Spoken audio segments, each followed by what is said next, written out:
here for this next exciting episode of Moonshine Classics. I'm your host, Moonshine Mike, and I'm looking forward to sharing some things with you. I had a conversation with a friend of mine the other day. We were talking about the olden days, or at least that term came up in the conversation a couple times. We talked about things that our fathers, grandfathers, and his great-grandfather had talked about. I ran across this article. It's another unknown author, and so I thought I'd share that with you today because it really does fit in with what we were talking about. So let's go on ahead and get started. How did people live in the olden days? The olden days, generally thought of as a time earlier than one's grandparents or great-grandparents, were a time when a lower level of technology meant humans did more direct work. According to Scholastic, entertainment came from paper books, children did important chores in the morning before school, clothes were made by hand, and bathrooms were in outhouses. In the 17 and 1800s, people were relatively self-sufficient. Even those who were professionals often kept chickens, cows, and gardens behind their townhouses. All the electric appliances of modern times, from refrigerators to toasters, did not exist. Ice was cut during the winter to preserve food during the summer, or in warmer climates, food was smoked and preserved. Food was only a part of the story. Adults and children alike worked long hours to make clothes, candles, and household tools. For entertainment, while everyone else worked, one person often would be asked to read aloud. When children did have free time, games were based more on imagination than equipment. Hopscotch, jump rope, Red Rover were popular because it was so easy to play them, with rocks, old ropes, and sticks. Illness was often devastating. No immunizations meant disease killed or crippled many children, and without antibiotics, small cuts could be deadly. Doctors in smaller or frontier communities did their best, but lack of training and equipment meant people died in ways that shock modern students. Memories of the olden days. A young person asked the other day, "What was your favorite fast food when you were growing up?" "We didn't have fast food when I was growing up," I said. "All the food was slow." "Come on, seriously, where did you eat?" "It was a place called At Home," I explained. "Mom cooked every day, and when Dad got home from work, we sat down together at the dining room table. And if I didn't like what she put on my plate, I was allowed to sit there until I did like it."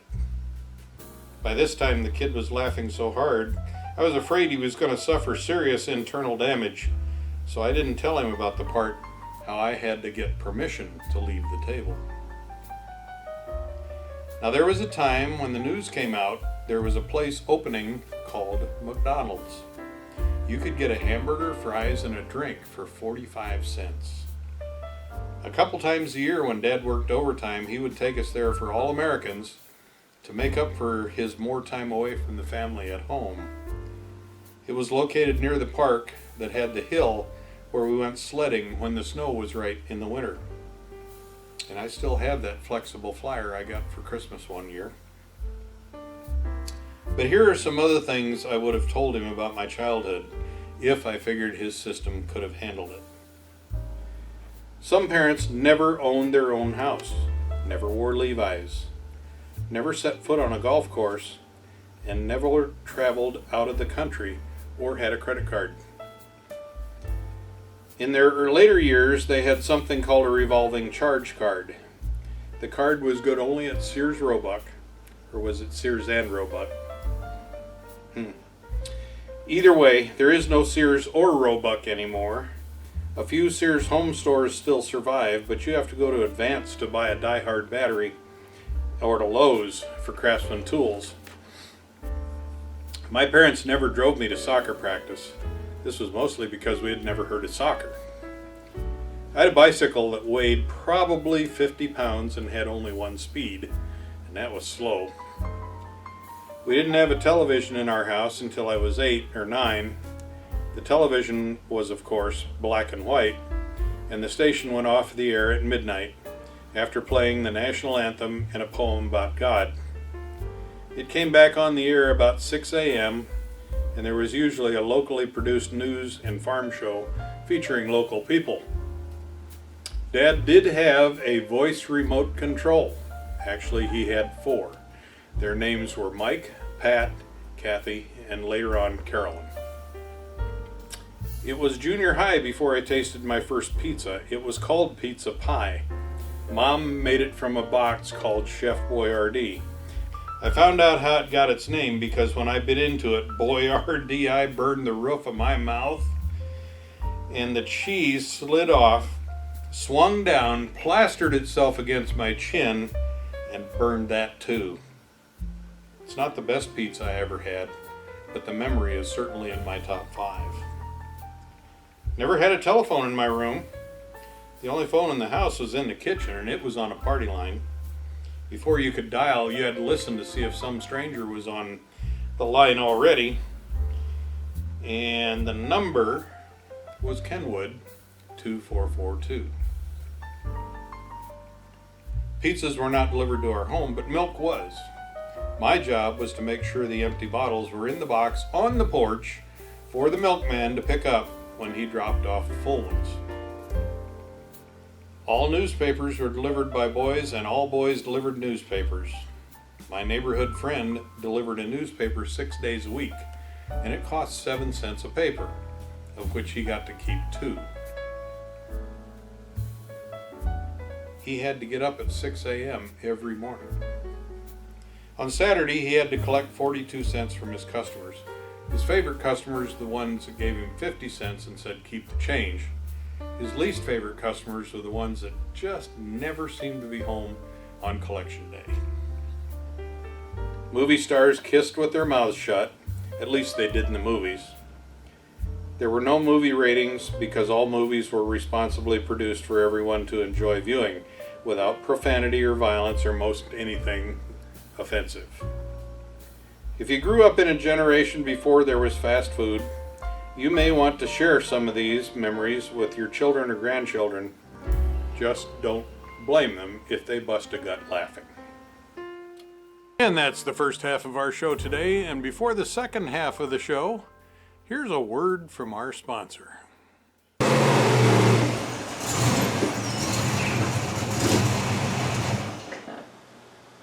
Hi. You know, when I go to a racetrack or a car show, it doesn't matter if we win or lose, because we can enjoy the sweet taste of victory no matter where we are. That's Victory Candy Cigarettes. Enjoy the sweet taste of victory. Victory Candy Cigarettes.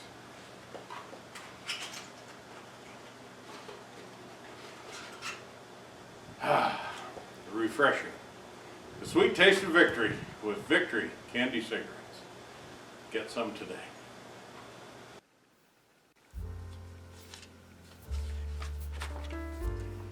So now, let's get a little poetry. This one is called My Get Up and Go Has Got Up and Went. It's by John E. Denham, and it was published in 1949. How do I know that my youth is all spent? Well, my get up and go has got up and went. But in spite of it all, I'm able to grin when I recall where my get up has been. Old age is golden, I've heard it said, but sometimes I wonder when I get into bed, with my ears in a drawer and my teeth in a cup, my eyes on the table until I wake up. Ere sleep dims my eyes, I say to myself, is there anything else I should lay on the shelf? And I'm happy to say as I close my door, my friends are the same, perhaps even more. When I was young, my slippers were red. I could pick up my heels right over my head. When I grew older, my slippers were blue, but I could still dance the whole night through. But now I am old, my slippers are black. I walk to the store and I puff my way back. The reason I know my youth is all spent, my get up and go has got up and went. But I really don't mind when I think with a grin, if all the grand places my get up has been, since I have retired from life's competition. I accommodate myself with complete repetition.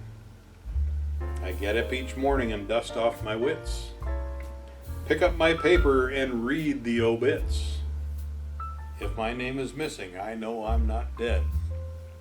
So I eat a good breakfast and I go back to bed.